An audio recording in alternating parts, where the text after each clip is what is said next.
warahmatullahi wabarakatuh. Jadi bagaimana hukum seorang muslim yang tidak mengerjakan sholat Jumat selama 3 kali? Akankah dia dihukumi sebagai seorang yang kafir? Maka pernyataan ini terdapat pada hadisnya Abu Daud, yaitu man taraka salata Jum'atin tahawunan 'alaiha taba'allahu ala qalbihi. Jadi barang siapa seorang muslimin yang mana dia meninggalkan mengerjakan sholat Jumat selama 3 kali dengan catatan dia tahawun. Tahawun itu adalah meremehkan, tahawunan 'alaiha, meremehkan sholat Jumat itu sendiri. Maka taba'allahu ala qalbihi, maka Allah itu akan menutup hatinya ataupun nyetempel. Kalau makna aslinya itu ngecap, sama dengan makna pada kandungan ayat khatamallahu ala qulubihim wa ala sam'ihim wa ala absarihim. Jadi Allah itu akan menutup hatinya, menutup pendengarannya, juga menutup penglihatannya. Jadi cahaya nur itu, cahaya hidayah tidak akan lagi masuk terhadap orang itu jika dia tidak mengerjakan sholat Jumat selama 3 kali. Sebenarnya banyak sekali hadis yang menjelaskan tentang permasalahan ini. Cuman sayangnya dalam hadis-hadis yang lain itu ternyata disahihkannya oleh Syekh Albani, yaitu adalah imamul muhaddisinnya, ulama salafi wahabi. Cuman saya tidak terlalu valid dalam hadis-hadis yang lain. Cuman sebenarnya tidak perlu kita menelisik dalam hadis tersebut.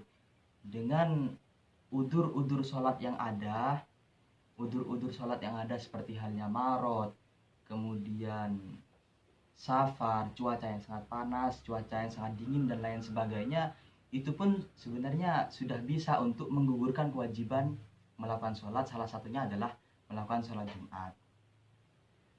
Maka kaidah yang telah dirangkum oleh para fuqaha yaitu adalah yang bersumber dari hadis la doror wa la diror, yaitu berupa darul mafasid muqaddamun ala jalbil masalih, yaitu kita meninggalkan suatu mafsadat, meninggalkan suatu kemadorotan, hal-hal yang membahayakan itu lebih diutamakan daripada kita mengerjakan suatu kebaikan semacam itu.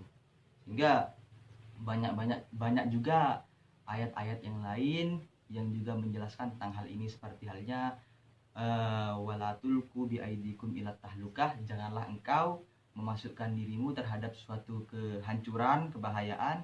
Innallaha yuhibbul muhsinin, sesungguhnya Allah itu mencintai orang-orang yang berbuat baik. Maka sekarang ini kan sangat banyak sekali para kaum barbar, kaum yang mendahulukan lisan dari perbuatannya. Mereka yang selalu membantah kebijakan pemerintah, padahal pemerintah itu yang benar itu adalah tasarruful imam manuton bil maslahah. Hal-hal yang dikerjakan, hal-hal yang diperbuat oleh imam itu harus berdasarkan kemaslahatan yang ada.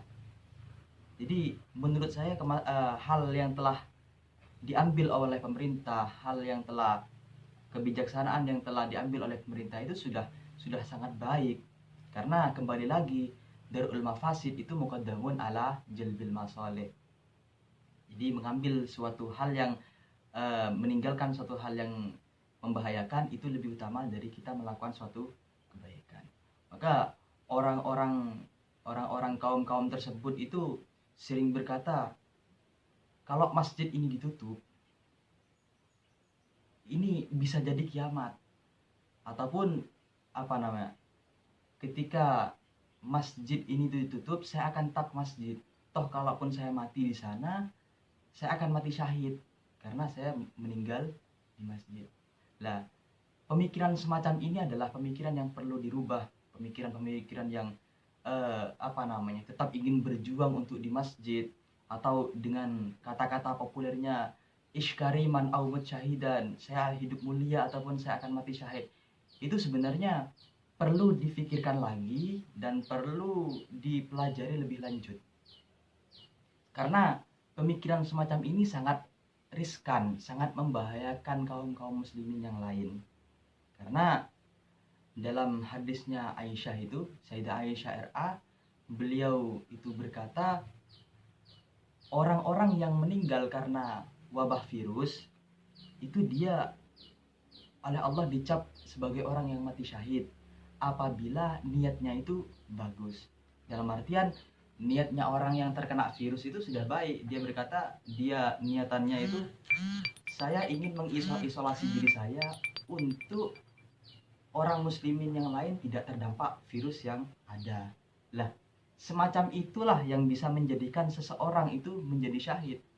Sebaliknya, kalau orang masih memaksakan untuk melakukan sholat di masjid, sholat Jumat berjamaah di masjid, itu malah dampaknya sebaliknya, bisa berdampak pada kaum muslimin yang lain. Na'udzubillahi min dzalik. Apakah orang semacam ini apakah masih disebut dengan orang yang mati syahid kalau ternyata dia meninggal menularkan virus terhadap kaum muslimin yang lain? Bahkan Rasulullah dalam hadisnya beliau berkata, firra minal majdum firaraka minal asad.